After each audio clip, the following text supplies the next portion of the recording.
All right, so I just wanted to discuss something that went down in the open room tonight, which was very funny.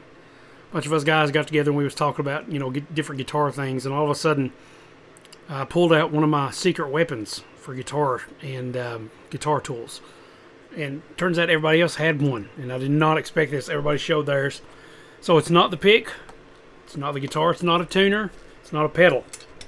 I'm here in my studio right now, and I'm going to pull out of my desk one of the secret guitar secret guitar tools nobody talks about is a nail file.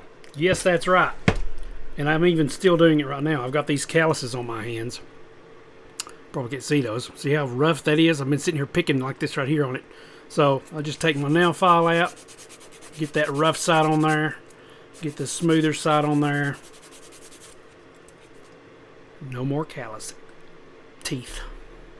Get yourself a nail file. Keep one everywhere in your house. Everywhere your guitar is, keep one, because it will definitely help you in the long run.